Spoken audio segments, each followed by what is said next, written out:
Your learning journey starts now. Forget the smoke and mirrors. In this high stakes AI game, just having a cool idea isn't enough. The real question is, what do you release to the public now to actually win? Not the whole codebase, not some random collection of notes, something smarter. So why this specific report now? Three massive shifts are happening. First, the world is demanding white box accountability. Businesses aren't just asking what answer did you give me? They're asking why not acknowledge it, under this interpretation, for this purpose. Second, the battlefield has shifted from who has the best algorithm to who defines the protocol and the standard. That's where the power lies. Third, hiding behind theoretical complexity just doesn't work anymore. The only way to protect your turf is market occupation becoming the default way people think and work. So the mission isn't to prove DIKWP can do everything, but to make it a practical, usable, understandable framework that everyone can engage with. Okay, so how do we deliver this? Not as one giant blob, but as 1+5 layered strategy. The one is the absolute core, the DKey Standard General Report. Think of it as the instruction manual. It clearly states what DIKWP is, a resource transformation and semantic governance framework. It explicitly says what problems it solves: hallucinations, purpose drift, the black box mystery. And crucially, how to use it, as a control plane you plug into existing systems. Then around this core, you build 5 shells. A reference shell for developers, an educational shell for training, an evaluation shell for audits, a demo shell for proof points, and a policy shell to align with global standards like NIST and ISO. So who gets what from this release? It's targeted.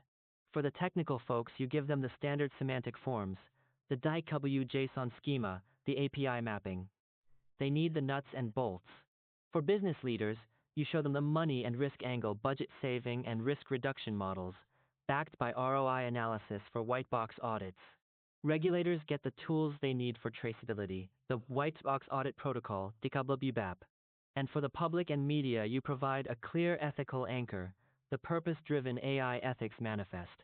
The whole point is to move Yukong Duan from being just a scientist with a theory to being the architect of an industry protocol. Different audiences, different keys. Now, what do we cut loose, and what do we fiercely defend? Time to ditch the low-hanging fruit. Stop releasing endless raw chat logs or unfiltered thinking fragments. Stop flooding the zone with low-quality papers that don't pass peer review. And honestly, stop trying to convince everyone about the ontology of consciousness. Focus on what works, the functional utility. But here's what you must defend: the high-value know-how. Keep those specific transformation matrices tuned for critical industries like finance or healthcare. Guard the high-quality, human-annotated golden sets of data. And absolutely retain control over the specialized certification systems and the right to interpret the DIKWP global standard. This is about efficiency and value protection. So, wrapping up. Public disclosure isn't about giving things away for free. It's about strategically constructing an entry point. The real measure of success in 2026 won't be how many people acknowledge the theory, but how many AI systems actually use the DIKWP protocol to log their actions, how many safety officers adopt its standards for reporting, and how many regulators use its framework to shape policy. That's how DIKWP becomes the de facto standard in this increasingly crowded AI landscape.